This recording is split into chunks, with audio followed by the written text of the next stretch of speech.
So the process of karma yoga is connecting with the Supreme Lord using karma action. Most people will typically be on this platform only, but then Krishna gives this as an option. However, later on he says there are more advanced ways of understanding him, like that.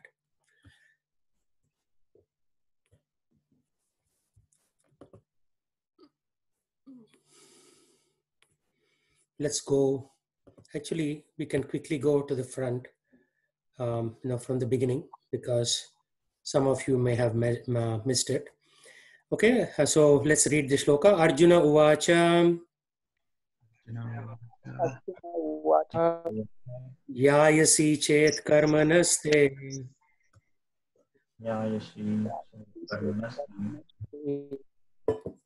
mata buddhir janardhanam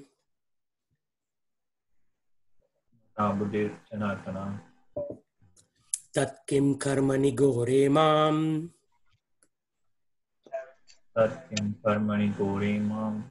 niyojayasi keshavam.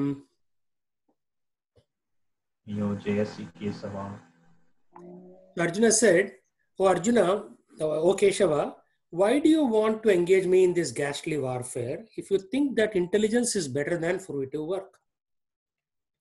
So in chapter 1, it's called Arjuna Vishada Yoga. Arjuna doesn't want to fight. So he gives so many reasons why he doesn't want to fight. Chapter 2, Krishna says, although you are speaking like a learned man, you are a fool, because this soul never dies. The body dies, but the soul never dies. The soul goes from body to body. Therefore, how does it matter when you kill? And ultimately, you are killing under my guidance. You are not killing on your own. And then he goes on to talk about the various aspects like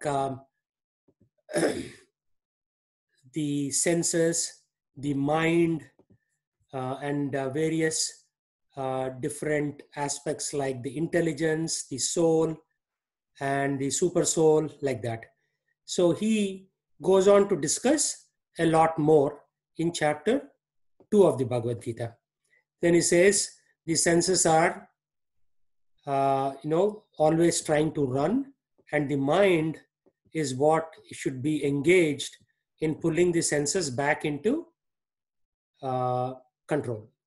So that's what he suggests.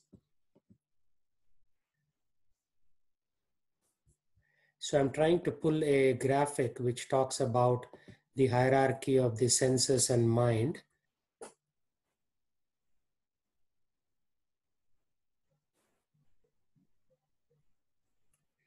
Which is graphically depicting this. I talked about this with my students yesterday, and I wanted to kind of show you that graphic if I can find it.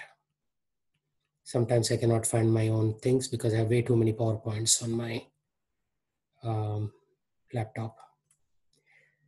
But I think the closest I can use is this particular graphic to describe that concept. Yeah. So first we are unconscious, then there is body, there is mind. So body has these various senses, and mind is superior to the body and the senses. Senses means sense of sight, taste, smell, touch, feeling, all those things. Then intelligence or intellect is superior to the mind, and false ego or ahankar is superior to the intellect, and super consciousness is the state where we understand that we are the soul and we are not the body. And then finally it comes to consciousness of Supreme. So consciousness is more than a combination of matter. Would a golf ball feel dissatisfaction, for example, right? If somebody hits the golf ball, will it feel dissatisfaction? No. The golfer's body, like the golf ball, is made of material combination, but there is another dimension in the human body that is not a product of material combination. That is the consciousness of the golfer. Feelings of love, attachment, dissatisfaction, etc. indicate that the person has non-material dimension that perceives and feels the experiences in the material body. The fact that consciousness is not a product of material combination is evident at the moment of death. So right before death, a person is still conscious. When the person dies, the body loses consciousness.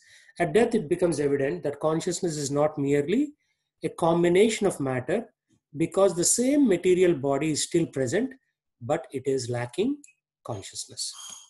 So consciousness is the symptom of the soul. So soul, if it's present, there is consciousness in the body.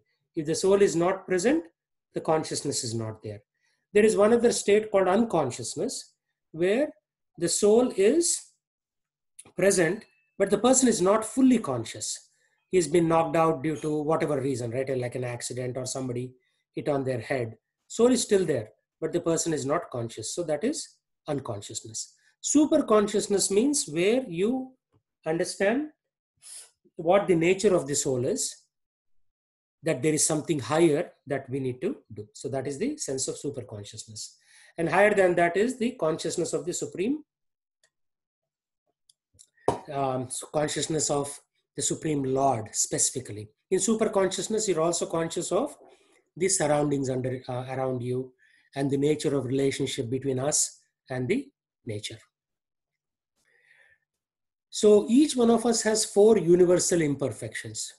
According to the Srimad Bhagavatam, we make mistakes, we are subject to illusion, our senses are imperfect, and we have a cheating propensity.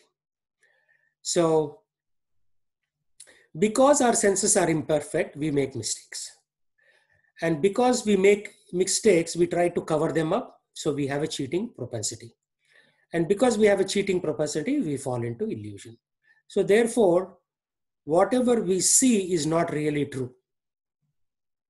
It feels true, but it is actually not true, because there could be so many other variables, right? So you can look out the window and say, oh, I see a tall building. Yes. So what about it? Oh, it's got so many floors, this and that. And the next day you take a car and you drive close to that tall building. Then what you thought was true is not true. And there are some new elements of truth that will come out. Maybe the building is not even a building. Maybe it is like a tall structure that is not a building, but it is just housing some, satellite receivers on the top, right? From a distance, you cannot see what it is. So our senses are limited. And we are trying to understand the world from our limited senses, and that's where we get into trouble. So again, our body is just like, electronics on a motherboard. There's so many things, but without the software, will the computer run? It won't run, right? Why? Because the software is giving instructions to these different electronic parts to function. Similarly, without the soul, the body, although it has a lot of particles, lot of parts, hundreds and thousands of parts in a human body, but it's practically useless without the soul. So the person is actually different than the various body parts. So normally we say, my arm, my face, my leg. You don't say I face, I leg, right? So you are separate from the body, which means that you are different than the body, you are superior to the body. And that superior thing is called the soul. So we need to first ask the question, who am I? That is the topic of chapter 2. And then how the senses and the mind and the intelligence interplay. And then in chapter 3, Arjuna's first question is, if, you are saying, let's go back to that verse. If you think that intelligence is better than fruitive work means work that results in fruits, then why are you engaging me in this battle? That is Arjuna's point, sorry. And which is a valid question, right?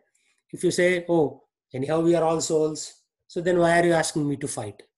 And in that, the commentary, Swami Prabhupada says, the Supreme Personality of Godhead, Sri Krishna, has very elaborately described the constitution of the soul in the previous chapter, with a view to delivering his intimate friend Arjun from the ocean of material grief.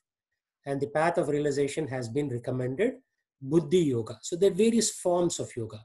Karma Yoga means applying karma. Buddhi Yoga means applying intelligence. So Krishna consciousness is actually applying your intelligence to understand that you are not the body, and then there is a higher duty for the soul. So maybe Chandar, can you read from here, like sometimes Krishna consciousness? Yeah, sure.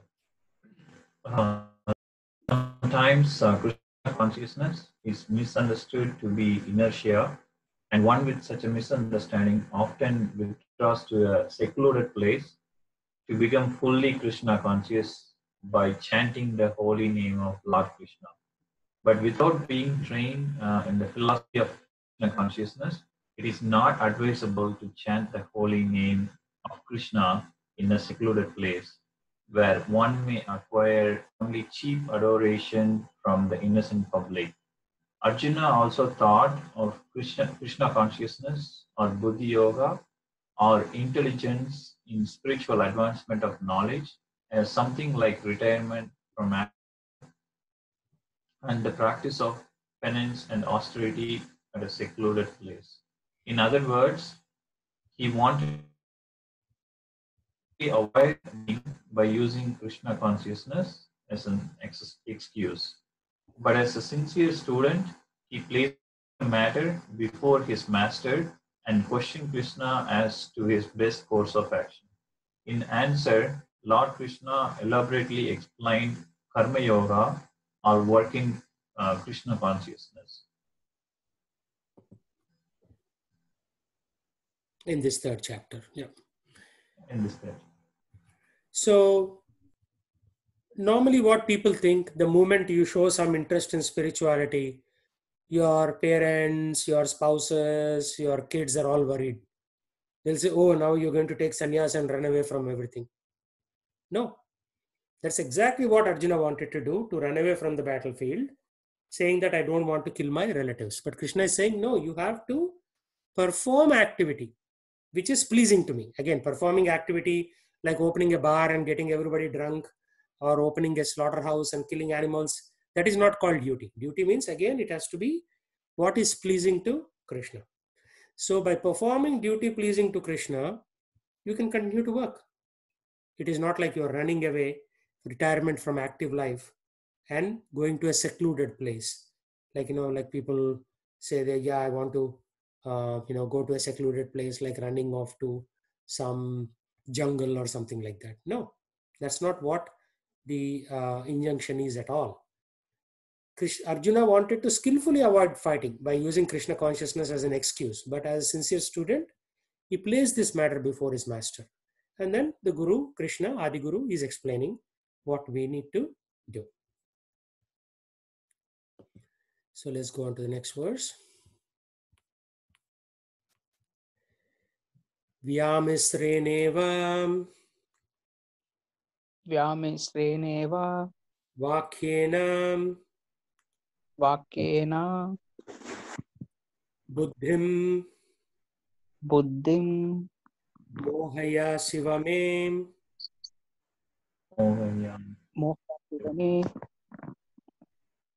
Tad Ekam Vada Nishchityam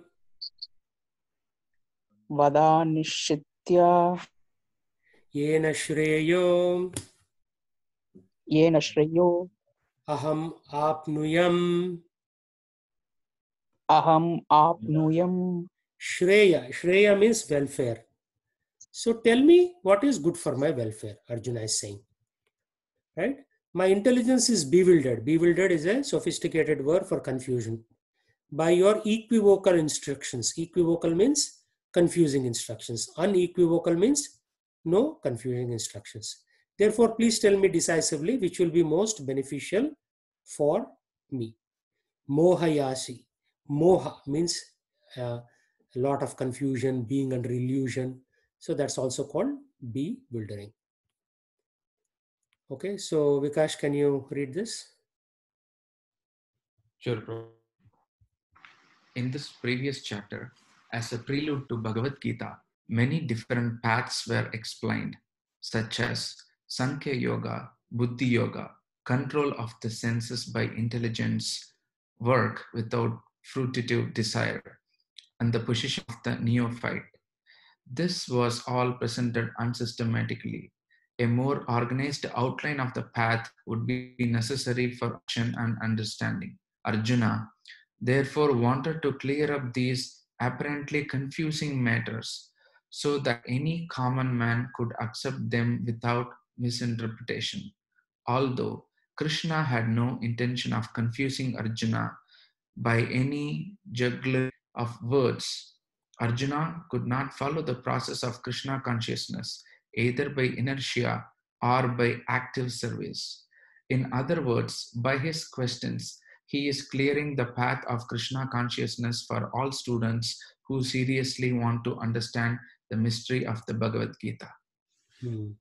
So it's not like Arjuna is totally, lacking in knowledge, but he's posing all these questions so that the future generations can try to understand what is it that we need to do, right? Actually, if you look at in India, most people will study until second chapter of Bhagavad Gita. They'll say you are not the body or the soul. Most people agree with that, but they don't go beyond, and they don't have the knowledge of how to practically apply it. Okay, so what if I am not the body, I am the soul, right? So these questions that Arjun is posing are opening the gateway for clarity, right? So when there is clarity, then you can act on it. Otherwise, if you say, yeah, we are not the body, we are the soul. Okay, so what? How do I act on that platform, right? So neophyte means somebody who is a beginner. This is also an ancient English word. So fruitive means something that produces fruit. Normally, we are all fruitive. Why? Because if something doesn't produce fruit, we won't work. For example, you work the whole year at your company and then they say, sorry, no salary. Then would you work? No, we work because there is some promise that we will get some benefit, some profit out of it, right? So Krishna talked about Sankhya Yoga, Buddhi Yoga, control of senses. He talked about Man, Buddhi, Ahankar, mind, intelligence, and false ego, like in this PowerPoint, right? I was showing you the actual hierarchy in these things. False ego is called Ahankar. And intellect is Buddhi. That's why they say Buddhiman. Buddhiman means somebody who is intelligent. And mind is Man. So Man, Buddhi or Ahankar. That's how they say. Manas. Manas, Buddhi and Ahankar. And then of course body is Sharir. And super consciousness is realization of the soul. So it was not presented very systematically. Krishna gave a lot of information in a short order. So Arjuna got confused and is asking his spiritual master, the Adi Guru Krishna himself. 3.3. Sri Bhagavan Uvacha Lokesmin Dvividha Nishtam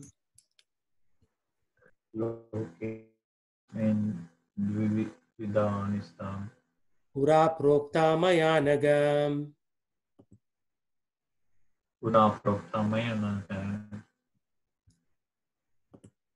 Jnana Yogena Sankhyanam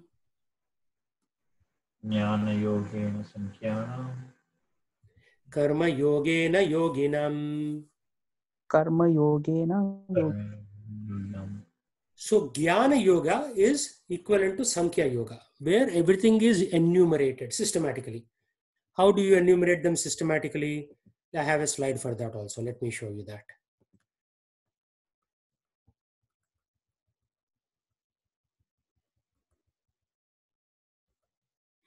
We have 5 gross material elements: earth, water, fire, air, ether. We have 5 senses for gathering information, like eyes, nose, ears, tongue, and skin, right? You can gather information from skin. If you are cooking in your kitchen and you touch a hot vessel, what will happen?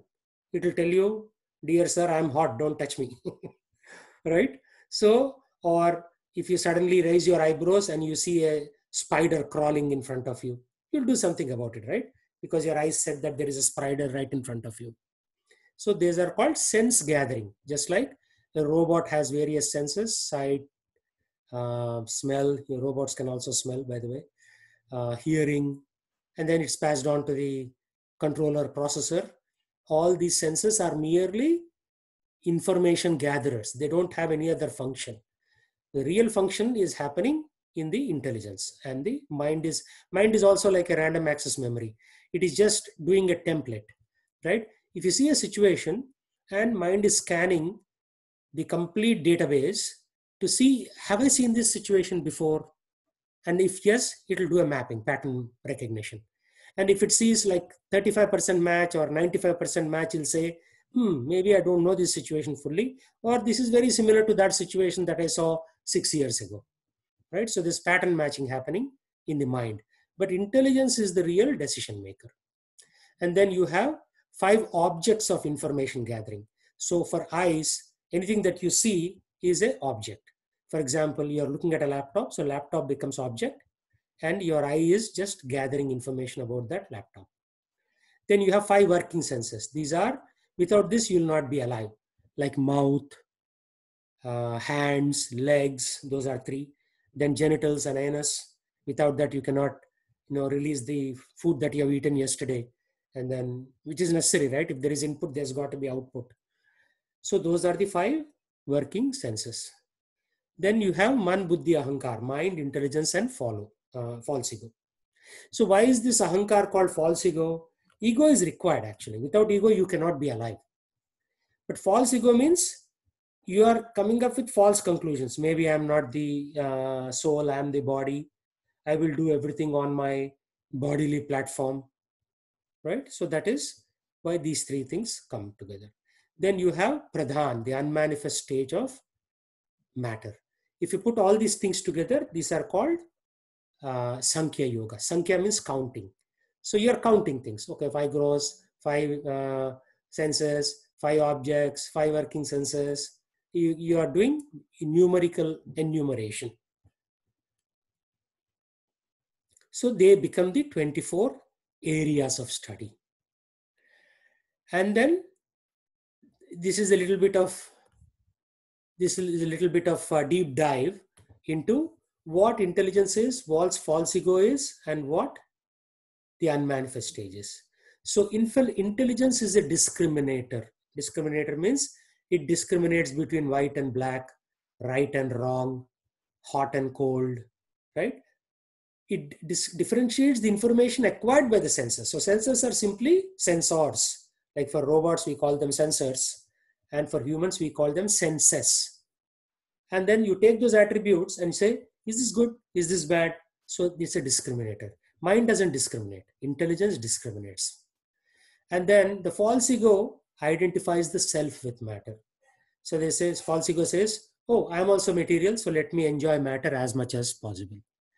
But a real wise man will say, no, I have to stay away from matter because I'm getting engrossed or attached to matter.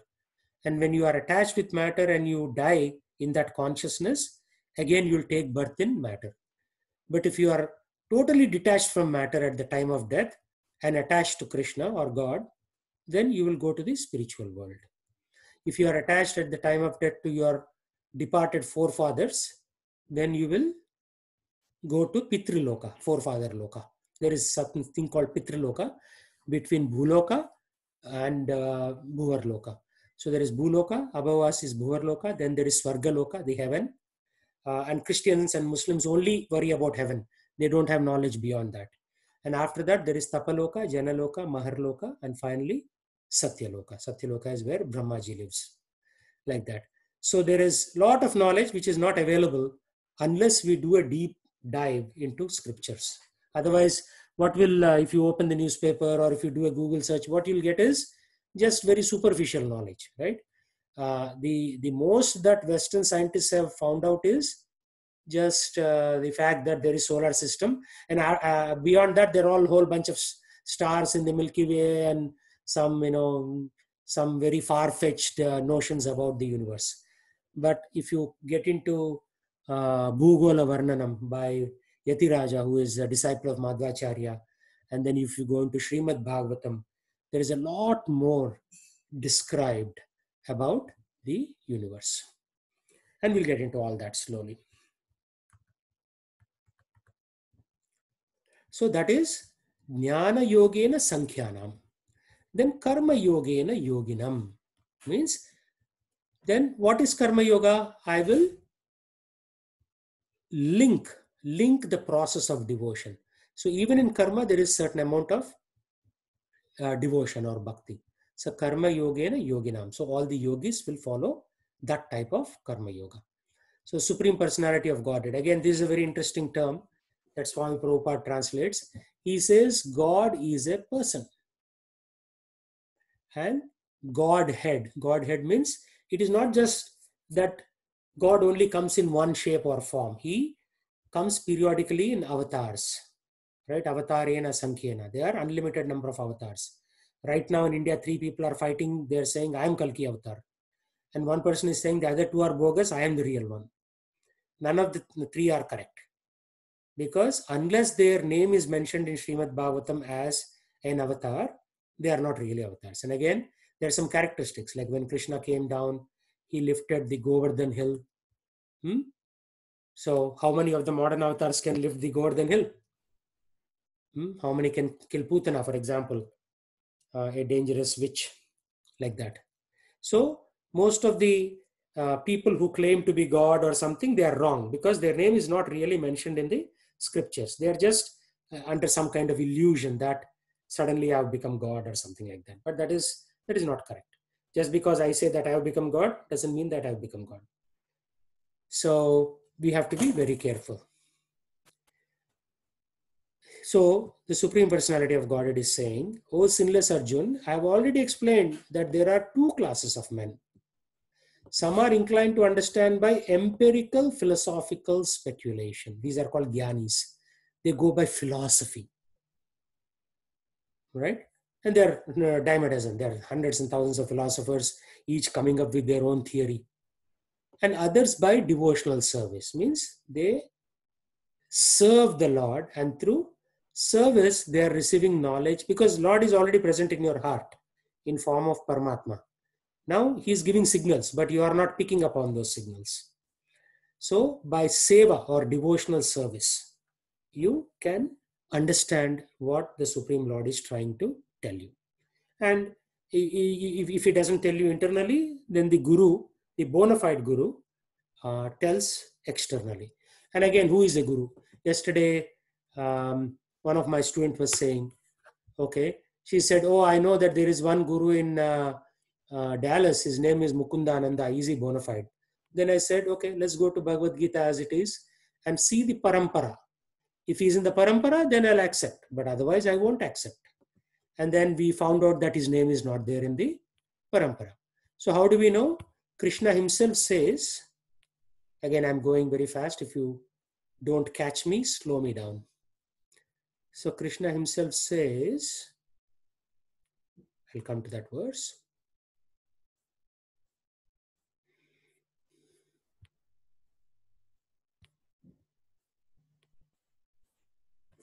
Okay, sometimes search is better.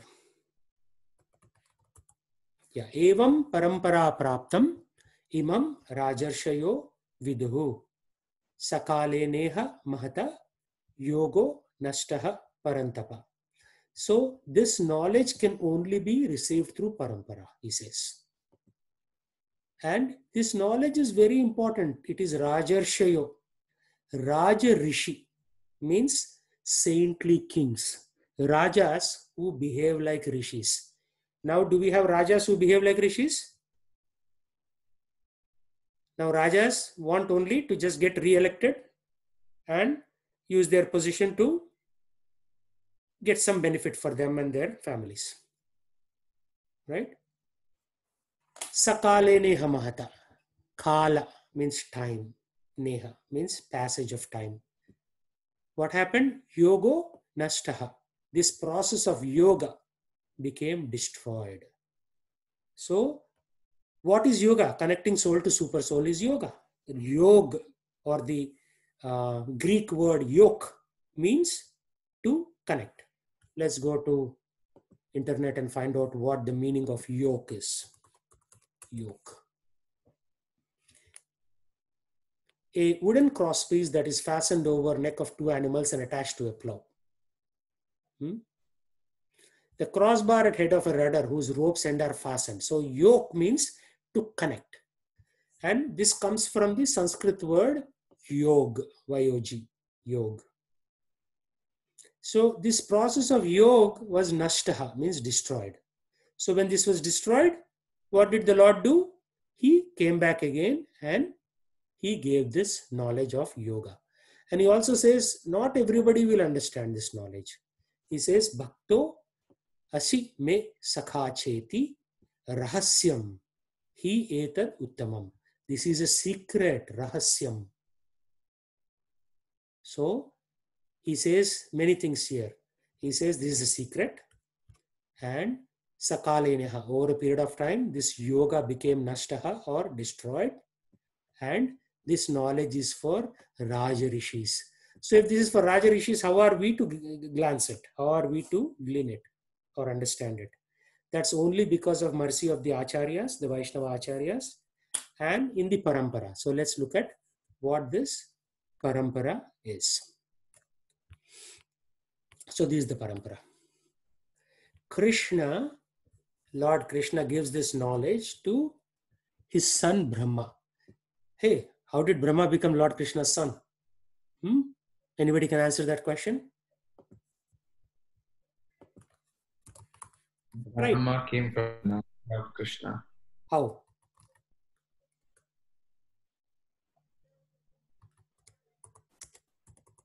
How did he come?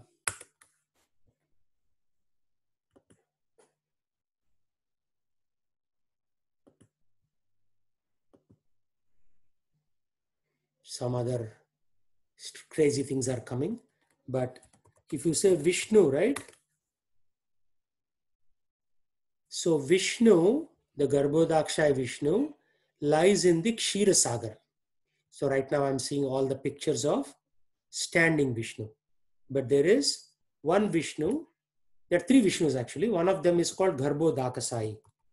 Garbhodakasai. This is the Garbhodakasai Vishnu.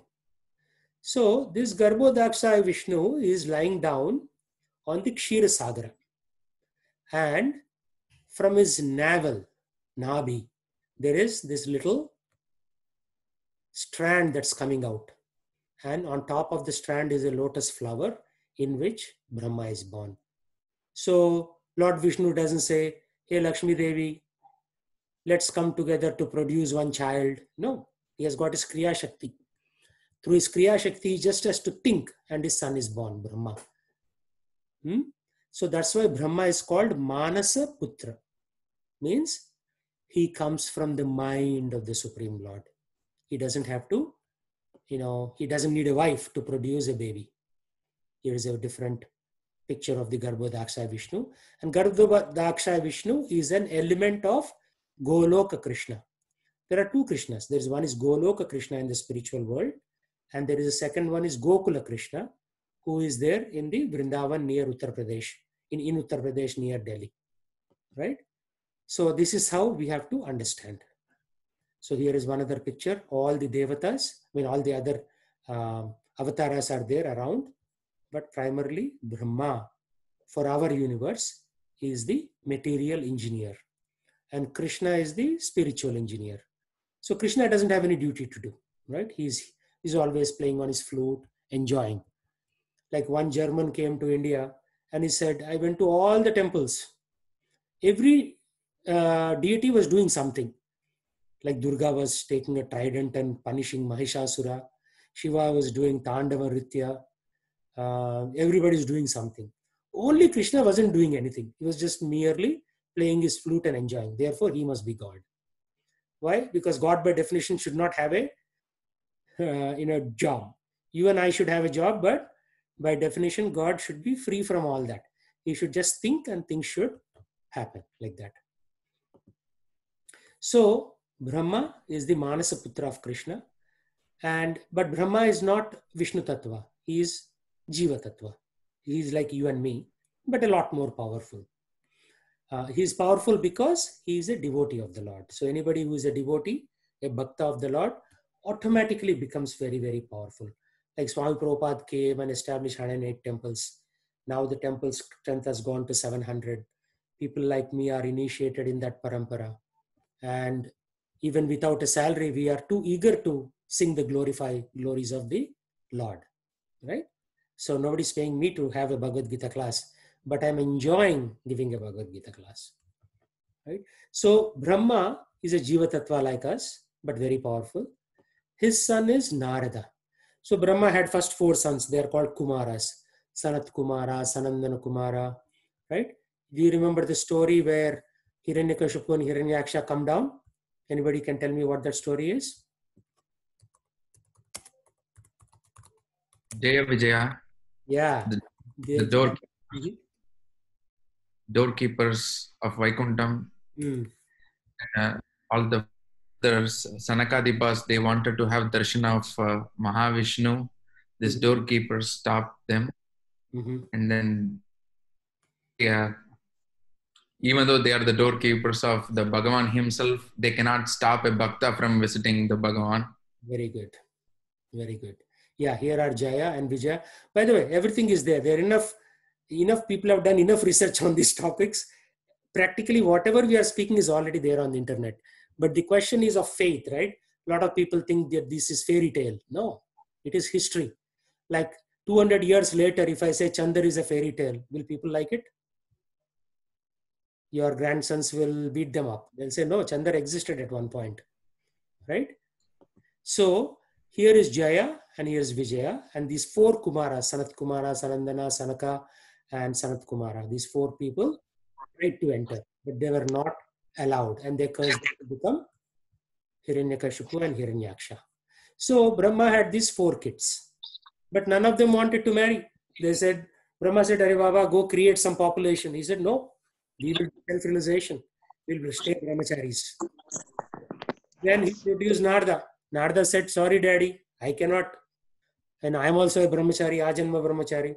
So I will also not produce kids. Then he goes on to produce the Daksha story.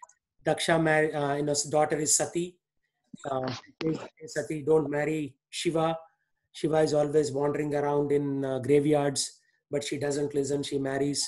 And then when she goes back home on one occasion, and nobody gives her respect, so she immediately, creates a yoga fire and then, dies in that fire.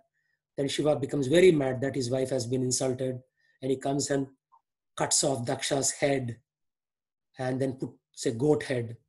That's why, if somebody is called goat-headed means they don't have much intelligence. So, but Daksha produced a lot of people. Those people are called Prajapatis. So Daksha is one of the Prajapati, and Brahma had other kids who are Prajapatis, and we are all descendants of those Prajapatis. So we are all related actually, because we are all coming from that parampara, from that family actually.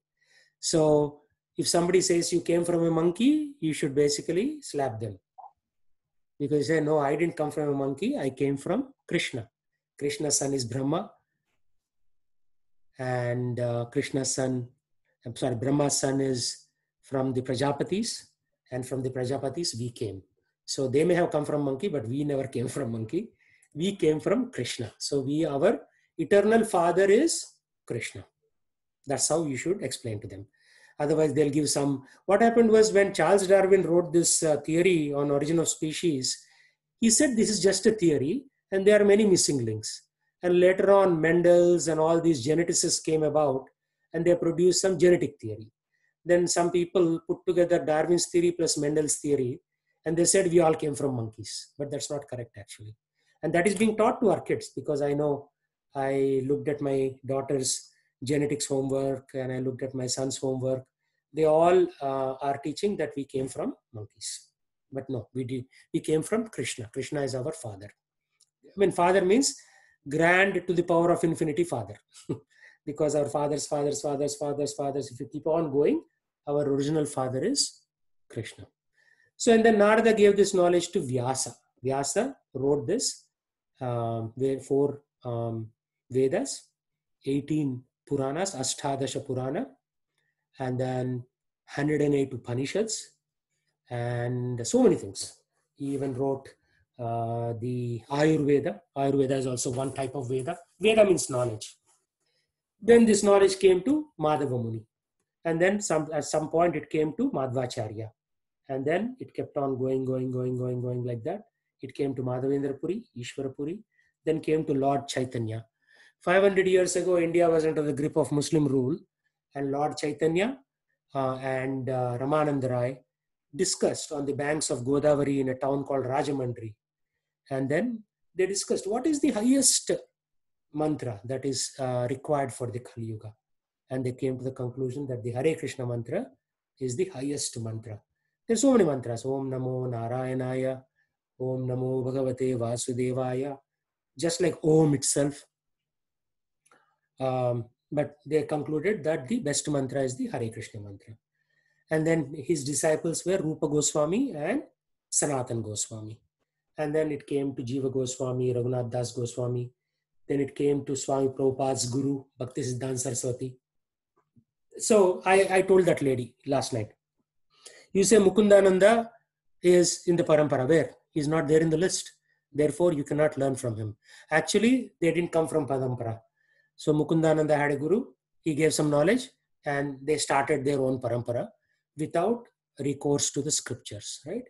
So parampara vihinna means without parampara, if you do anything, it will not give you the desired result. Just like if you say, I'm a medical doctor, then I'll ask which university, where is your certificate? No, who cares about certificate? I just practiced cutting some, frogs, and now I can cut open human beings.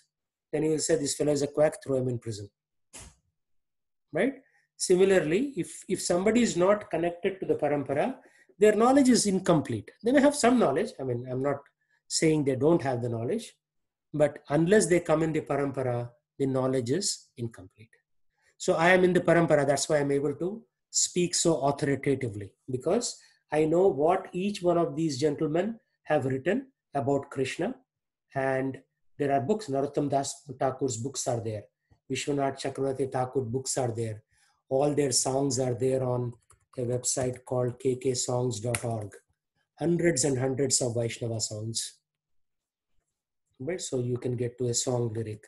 For example, let's go to some songs like, let's go to one with S.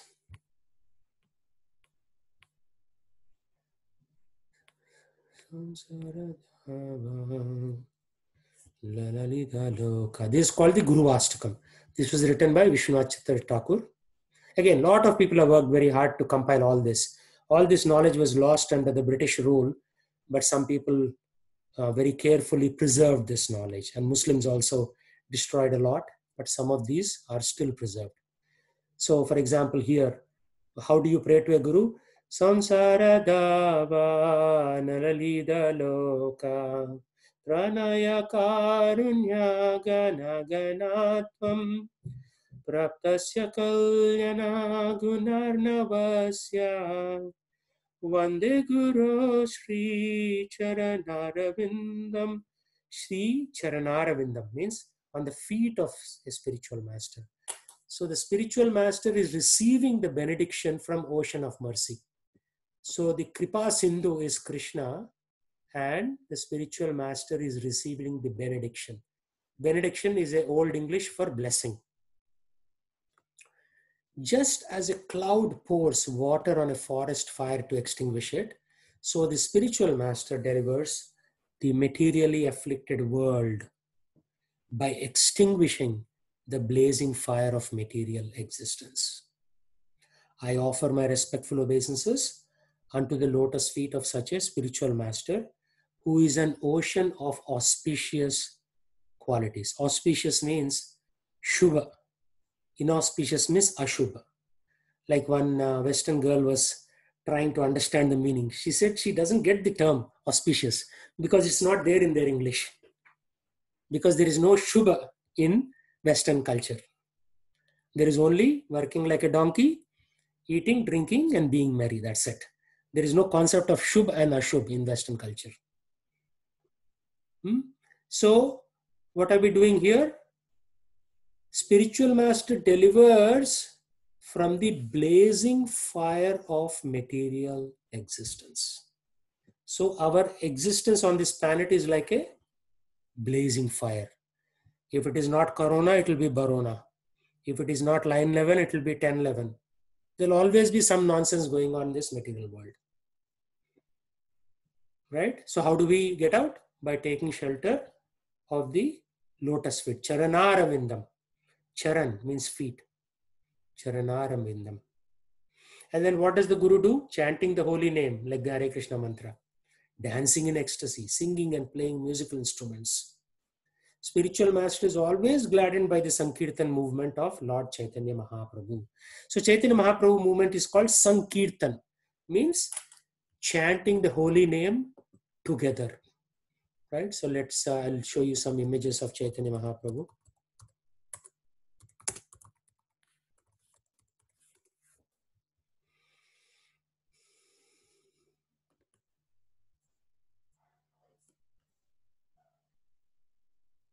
So here is Chaitanya Mahaprabhu singing. So is Chaitanya Mahaprabhu, next to him is Nityananda Prabhu, Advaita Acharya, Gadadhar Pandit, and Srivas Thakur. So that's why the invocation mantra is Sri Krishna Chaitanya Prabhu Nityananda Shri Advaita Gadadhara Srivasadi Gaura Bhakta Vrinda. So this is the Sankirtan movement. Kirtan means singing. Sankirtan means singing together. So when you sing together, the power is multiplied millionfold. And anybody who hears, could be animals, human beings, insects, everybody will be purified by just hearing the holy name of the Lord. And then spiritual master is always engaged in the temple worship of Shri Radha and Krishna, and he engages his disciples in this worship. They dress the deities, perform similar worship. He's always offering Krishna 4 kinds of foods. Foods that are licked, that are chewed, that are drunk, and that are sucked. He's always eager to hear and chant about the unlimited conjugal pastimes of Radhika and Madhava. My name is Radhika Gopinath Das. Means I am a servant of Radhika and Gopinath. But Krishna has many names. Madhava is one of those names. And then he's expert in assisting the gopis who at different times make different tasteful arrangements for perfection of Radha and Krishna's loving affairs. So what are Radha and Krishna doing? They don't have any work. To run the universe, they have an assistant called Brahma. To run the Swargaloka, they have an assistant called Indra. To run the material world, like, for our earth, they have an assistant called Durga Devi. That's why our dham is called Durga Dham. So there is one other picture I wanted to show you.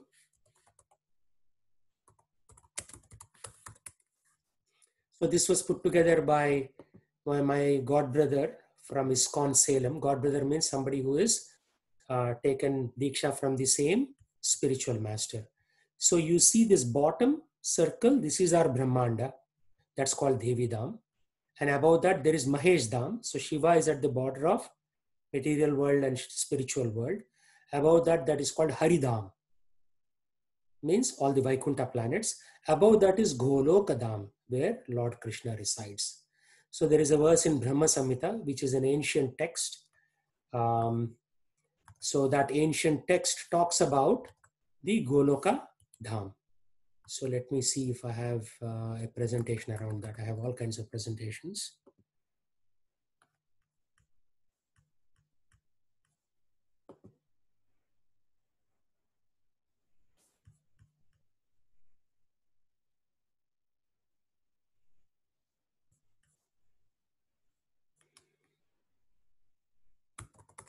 So I did a 3-session seminar 5 or 6 years ago around cosmology. So cosmology means study of cosmos.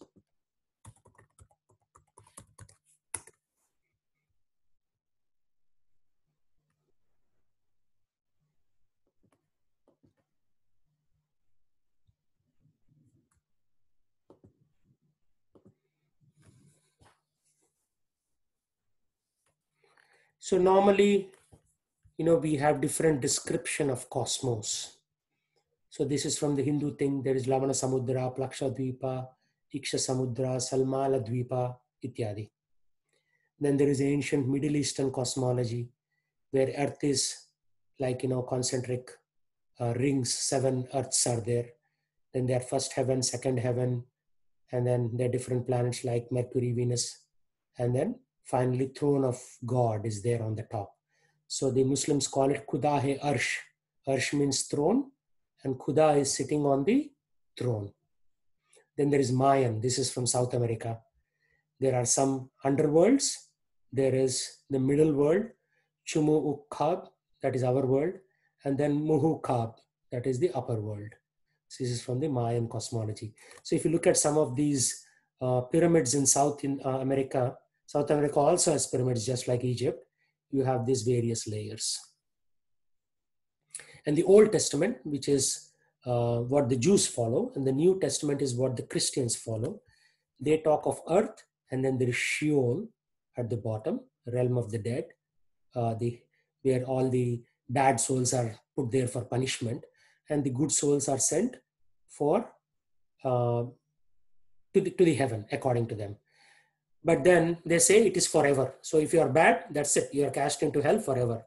But that's not what Vedic system says. Vedic system says that if you are given chance, not once, but many times. So you take birth again and again to purify your soul. But so that was also there in original Christianity. But there was one King Solomon who said, okay, take it out. Otherwise, people are enjoying too much. They are not praying to God. So don't give them too many chances. Tell them there is only one chance. But guess what happened? People thought, there is only one chance, so I should enjoy even more. And then, as a result, you have United States of America, where enjoyment is number one. Everything else is secondary. The government is saying, Corona is there, don't go out. And people are saying, no, we will go out. I'll show you some pictures from yesterday's press. People want to go out. They have too much freedom, and they want too much freedom, even at the cost of dying. All right, I saved some pictures yesterday. People were protesting, saying that, no, we don't want to be in lockdown. Where is it? Where is it? Where is it?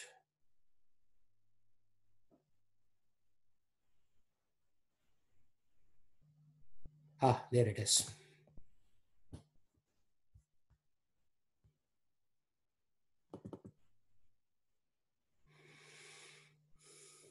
Death is not the worst of evils. They're saying we'd rather die than be under lockdown.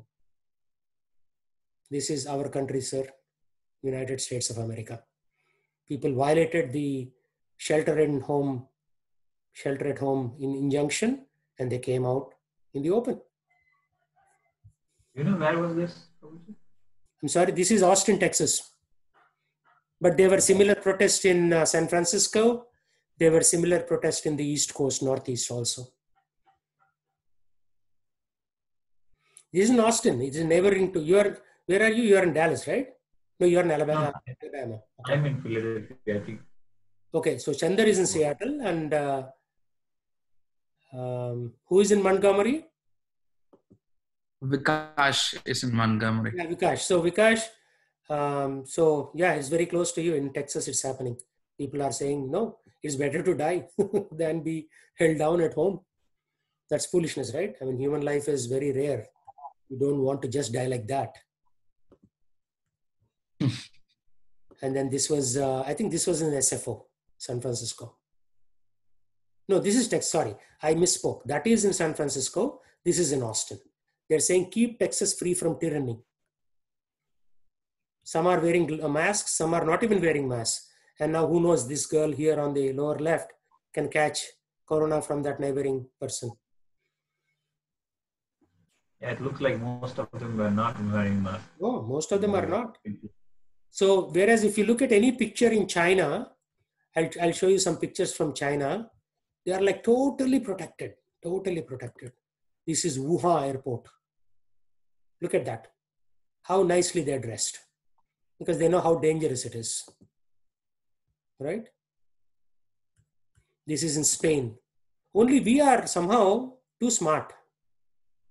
Look at Spain, everybody's like totally taking care of themselves. Here they want to open up everything. Well, population reduction, right? So I wrote a LinkedIn article. I used this picture. I said, Chinese doctor or nurse, full body suit. US doctor or nurse, no N95 mask, no full body suit. So guess what will happen to this poor nurse here on the left? So many nurses are dying here in America. No protection whatsoever. Look at China, how well protected they are. So yeah, I mean, we have to understand these things. Anyway, coming back to this. So in the Old Testament, people talk about going to heaven, but then it is only one layer of heaven. This is the Buddhist Kala Chakra view, where you have different kinds of hells, like hell of gravel, hell of sandy water, swamps, hell of endless smoke. This is Egyptian. They are also pre-biblical, right? So they also have the concept of Sheol and how the universe is suspended on these little pillars. So there is so much. I mean, there's so much I can teach, but we have only so much time. We have so little time.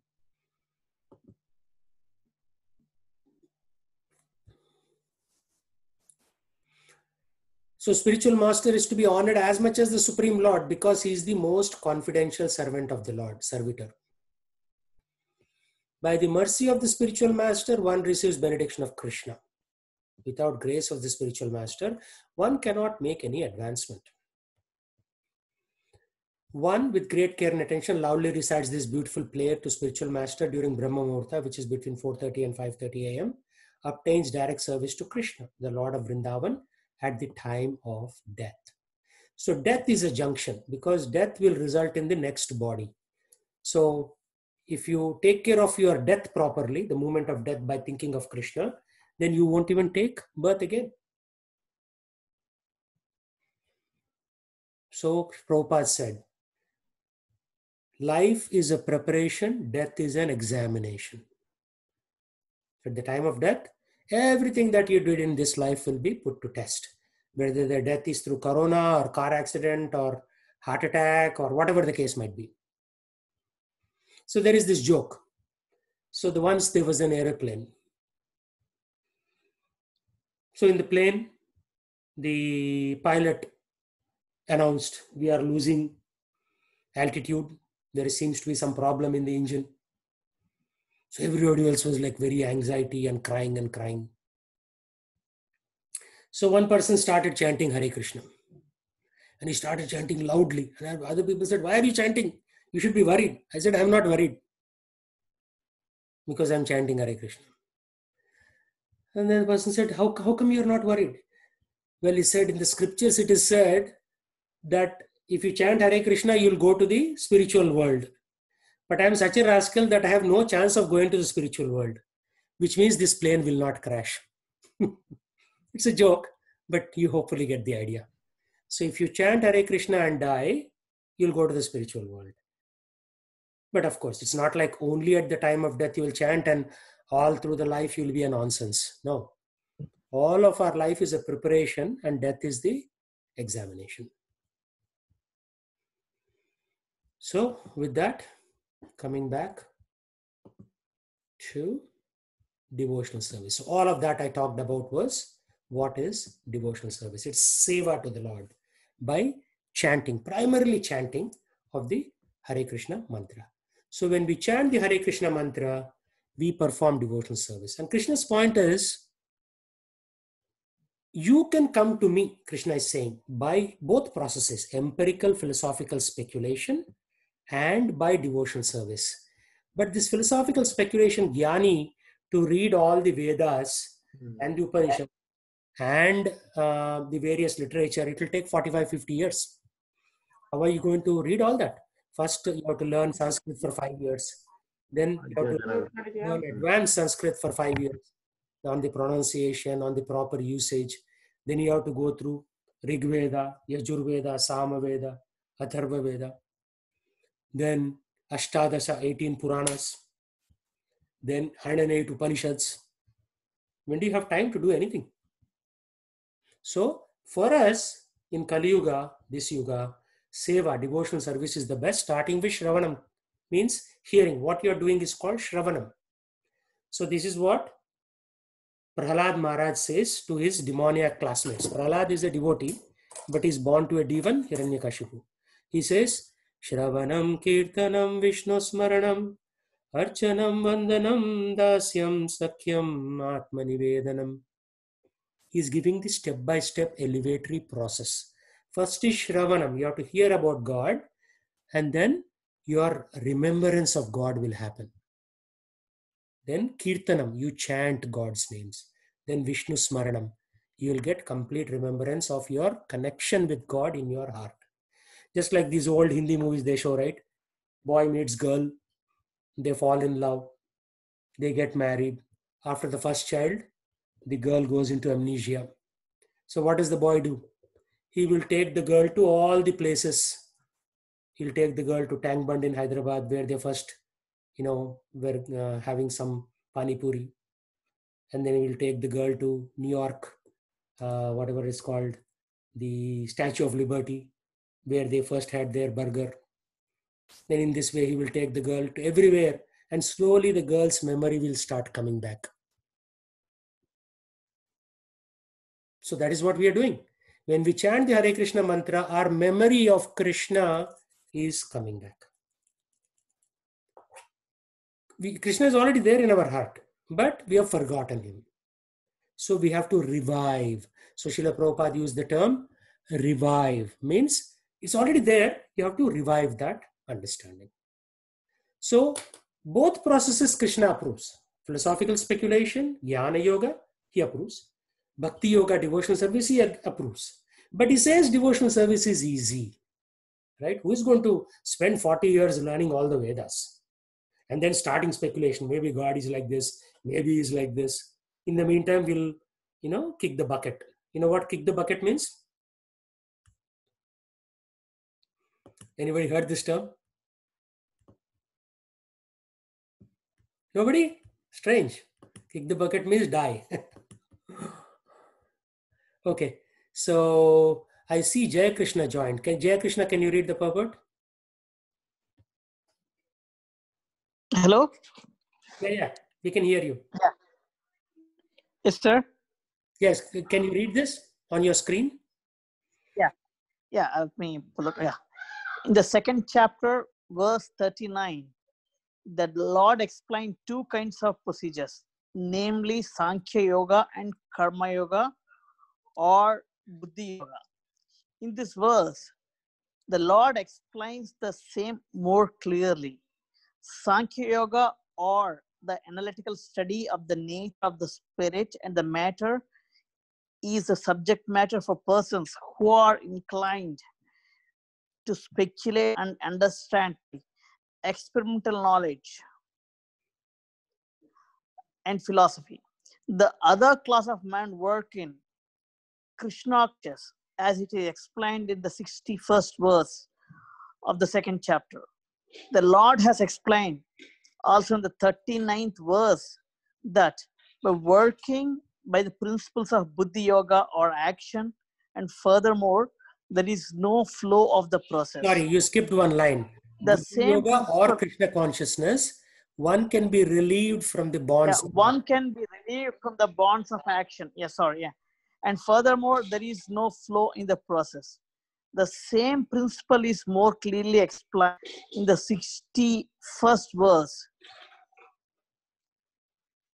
That this Buddhi Yoga is entirely on the Supreme, or specifically on Krishna. And in this way, all the senses can be brought under control very easily. Therefore, both yogas are independent as a religion and philosophy. Yeah, religion without philosophy is sentiment, or sometimes fanatism. while philosophy without religion is a mental speculation. Yeah, pause there for a moment. So this is very important. Yeah. Religion without philosophy is sentiment, right? A lot of times people born in Hindu families, they'll go to a temple, ring a bell, bow down. And once I asked a girl, why did you bow down? I don't know. My mother bows down, so I bowed down. So it becomes what? A sentiment, right? Or sometimes fanaticism. Fanaticism means like Kattarvadi, like those guys who took the planes and rammed into the New York buildings, right? Because their mullah told them that if you ram into these buildings, you'll go to Jannat or heaven, right? So fanaticism is useless. Do you know that Krishna is pleased by ramming those airplane into those tall buildings? It's highly unlikely, highly doubtful. But they did it regardless, right? So if you don't have philosophy and if you just follow somebody's word, then it becomes fanaticism. One of the common example is one day one father came back Sunday morning from playing cricket. He had his gloves, he had his pads, right, for the knees, and then he had his cricket bat. He put the cricket bat on the breakfast table and he started having breakfast. Then his son watched him and he said, maybe this is how you have breakfast on Sunday morning. So after the old man died, the father died, every Sunday morning, he used to put on the pads, he used to put on the gloves, and then started having breakfast. So somebody asked him, Mare, every Sunday morning, why do you do this? He said, I don't know, Baba. My father used to do it, so I'm doing it. So then this visitor told him, Mare, Baba, this is not true. There is something called a game of cricket. So you have to wear the pads and gloves, and then you play the game. And once you play the game, maybe your dad came and had breakfast, right? So that is fanaticism or sentiment. You just follow without any basis. Understand. So we all know that cricket exists, right? So there's foolishness to just put on the pad and have breakfast. And then the second point is philosophy without religion is mental speculation. Sometimes people philosophize.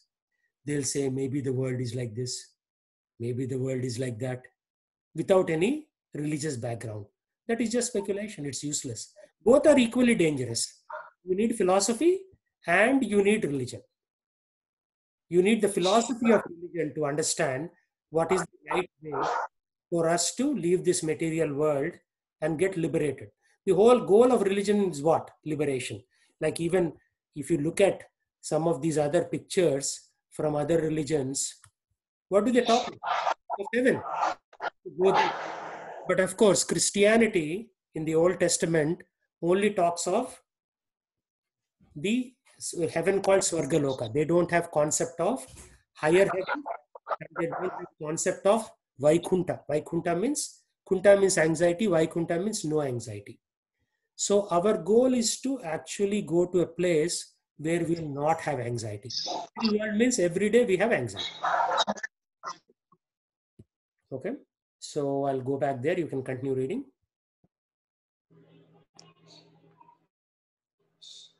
Something is blocking here. Okay. Yeah, here. The ultimate goal is Krishna because the philosophers who are also sincerely searching after the absolute truth coming the end to the Krishna conscious. This is also stated. This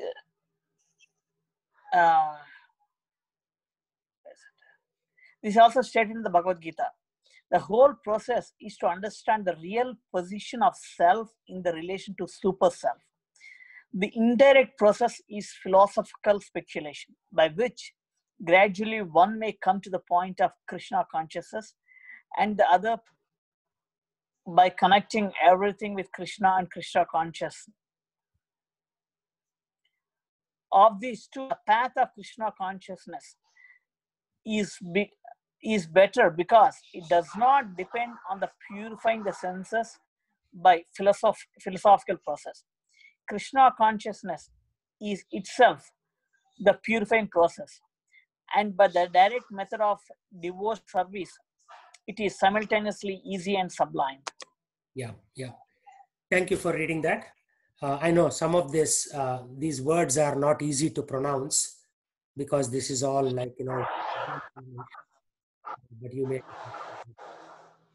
So if you're not speaking, can you go on mute, please? I'm hearing all sounds in the back. So there is something called purification. Like each one of us is a soul. And the soul has so much baggage from the last many lifetimes. In one of the lifetime, we may have been an animal. In one of the lifetimes, we may have been a human. In one of the lifetimes, maybe we were a serial killer. In one of the lifetimes, maybe we were a robber. So all those vasanas or impressions in your mind continue in this lifetime also. And they sometimes interfere with what you want to do.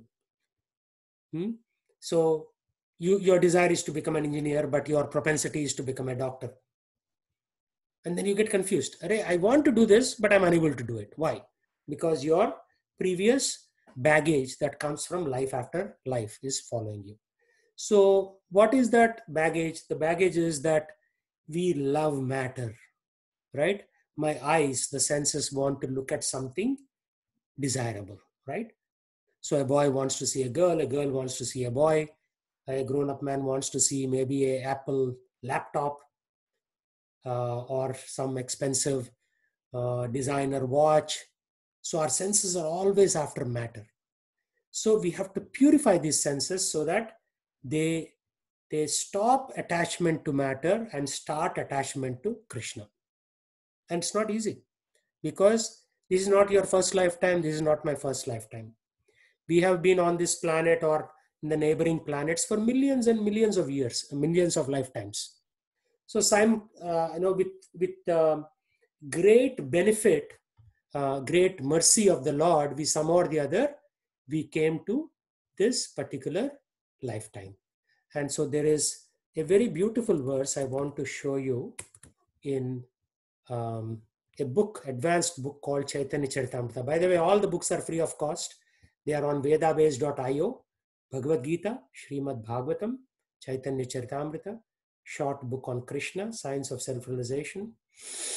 So in Chaitanya Charitamrita, in Madhya Leela, in chapter 19,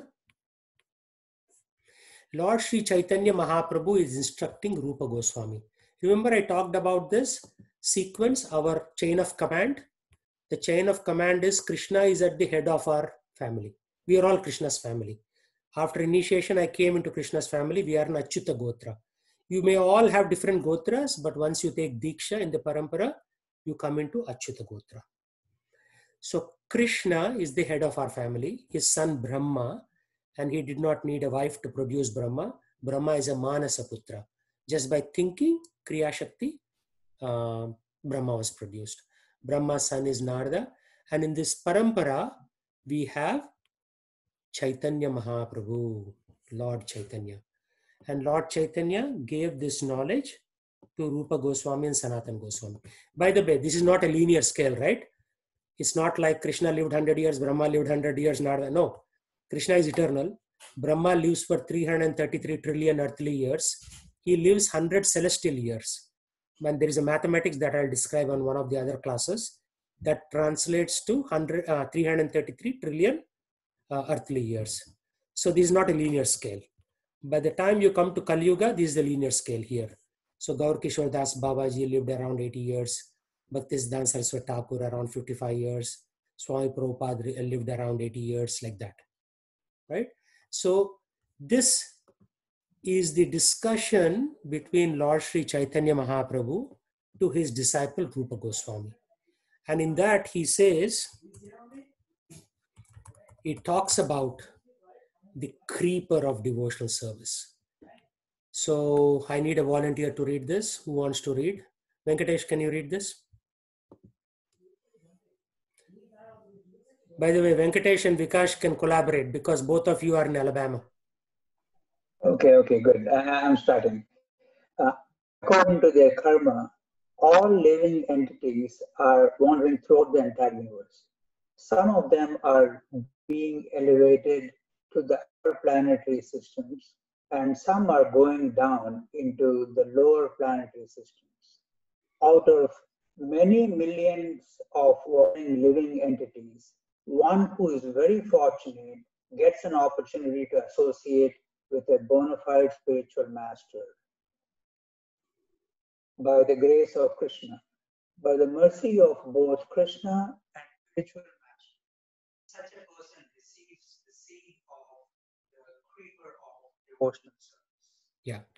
So, according to their karma, means according to our karma, all living entities, all of us, 8 billion human beings, trillions of animals and bacteria and insects are wandering through the entire universe.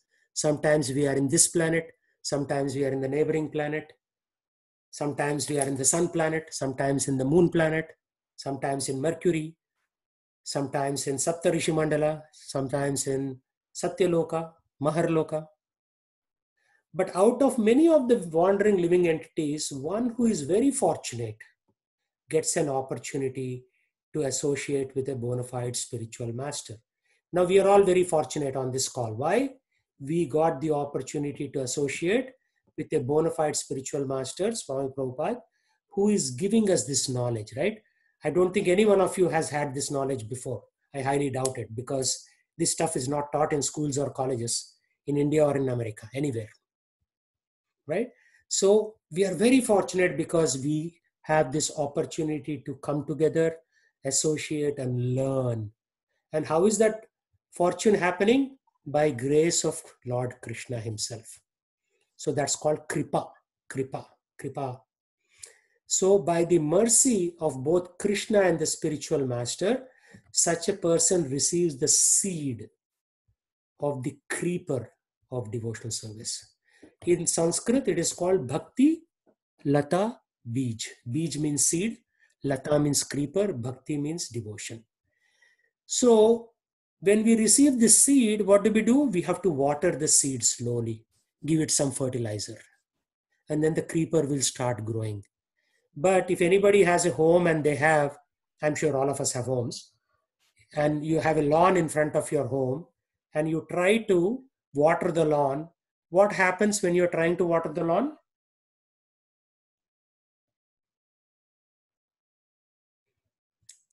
Somebody say something. What else grows along with the grass? Weeds, yeah. So, similarly, when you are doing bhakti, other weeds will also grow. What are these weeds? Puja, Labh and Pratishtha. Puja means that other people should worship me. Labh means profit. Right? We all want profit. I want to buy a stock at X dollars and we want that to grow to X plus Y. So puja means you want other people to praise you and worship you. Labh means profit. And pratishtha means praise, glorification. So these are the three enemies of the soul. Three enemies of the creeper of devotional service. Enemies of bhakti, lata,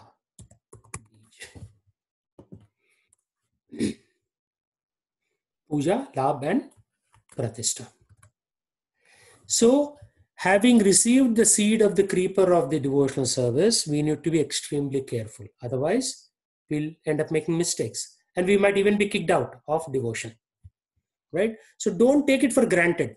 So today I'm giving a class and you have attended, but don't take this for granted. If you are not careful, tomorrow you may not even be able to come to class. Once I invited one gentleman to come to the class. First time tire puncture. Second time kid got sick. So he could never attend the class. Unless there is mercy of Krishna, you cannot even attend a Bhagavad Gita class. Take it from me. You will try, but it won't even happen. So right now you have the mercy of Krishna, so you should use it to your fullest advantage. Okay? So purifying the senses is very important, because for millions of lifetimes, we have been going from body to body. So there is changing bodies. As you can see, I don't hold patent for anything, right? All this information is there in public domain. You see, the soul is going from body of a little boy to a grown-up boy to youth to a man to the old age. In this way, the soul after the death will go into the next body. So this is what Lord Krishna says in second chapter. Dehinosmin yata dehe kaumaram yavvanam jara tatah dehantara praptir dhiras tatra na muhyati. As the embodied soul passes in this body from boyhood to youth to old age, similarly, the soul passes into another body at the time of death. A sober person is not bewildered by such a change. So also on my LinkedIn, I wrote a paper called Overcoming Thanatophobia. So right now with Corona, a lot of people are fearing, maybe I'll die, right? So the best way to overcome thanatophobia, my name is Radhika Gopinath Das. Send me a LinkedIn invite, and you can also partake in my articles that I publish from time to time. So today I made a post around cooking more is a byproduct of Corona. People who forgot how to cook are now cooking. That's a good thing. There's a poor diet from food companies like Pepsi Cola, Coca-Cola, Jack in a Box, Taco Bell, Wendy's, Pizza Hut, and the worst is McDonald's. Right? More than 122 million Americans have cardiovascular disease. So 1 in 3 Americans have cardiovascular disease right now because of the bad eating habit. And then I posted things on how there are so many competing interests for waters from rivers. The Native Americans, the farmers, recreational tourism, rafters, fishermen. And this is the Free Food Truck that we support in the Seattle area. That's me in the middle with 2 African American gentlemen. They are eating nice chapatis and sabji and salads like that. And then yesterday there was the publication of our Free Food Truck, not publication, a news report. You can hear this for a moment. What happened? Oh, no sound. Let's start all over again.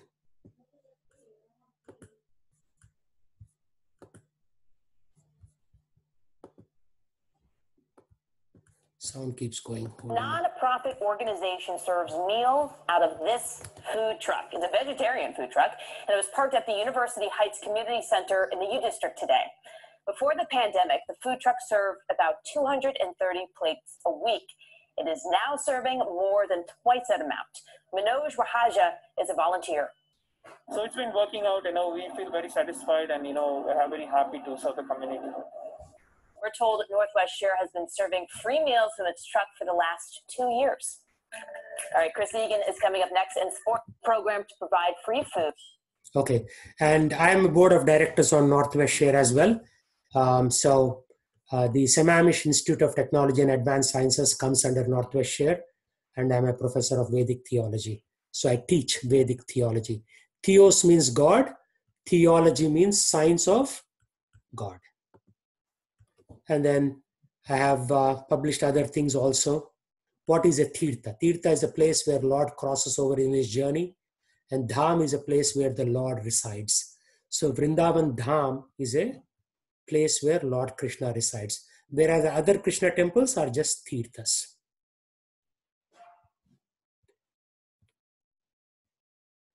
So there's a lot that I publish on a regular basis. Here I talk about how the stubborn virus is making everyone dance. Dance in Maya. So what is Maya? It's a reflection. It's like Satan or devil, as the Christians call it, or the exterior energy of the Lord Krishna. So either you dance in Maya or dance in front of Krishna in a temple. Would it not be better to dance in front of Lord Krishna in his temple? Ironically, mainstream Hindus do not dance in front of deities, while Christians routinely dance and sing in front of the Lord. This is how they are in Korea. They have oxygen cylinders with pipes, full body suite. And in America, we are taking it very easy. We have no idea how death is coming. So yeah, join my LinkedIn. You'll learn so much more through the papers that I publish. So I think we should stop there for today. We covered a lot. We covered the parampara, the chain of command. We covered how we are fortunate if we come in contact with a guru. And we covered the purification of the senses. And we also covered that there are two processes, one through empirical philosophical speculation, Jnana Yoga, and the other one is devotional service, Bhakti Yoga. So there are two ways to go back to our eternal Father, Krishna. Okay, so now let's chant the holy name. And I have a slide for that. Hold on just a minute.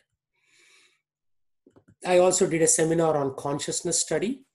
It's like 94 slides long on what is consciousness, what is near-death experience. I will talk to about this in one of these days.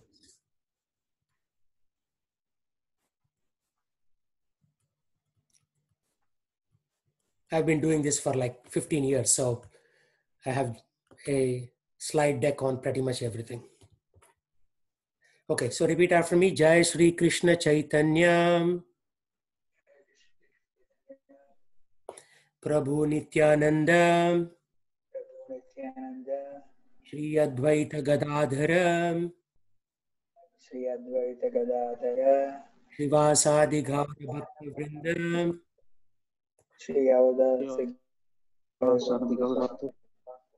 Okay, now we will chant the Hare Krishna mantra, everybody together for 108 times. Okay, Hare Krishna, Krishna Krishna, Hare Hare, Hare Rama, Rama Rama, Hare Hare, Hare Krishna, Krishna Hare Hare, Hare Rama, Rama Rama, Hare Hare, Hare Krishna,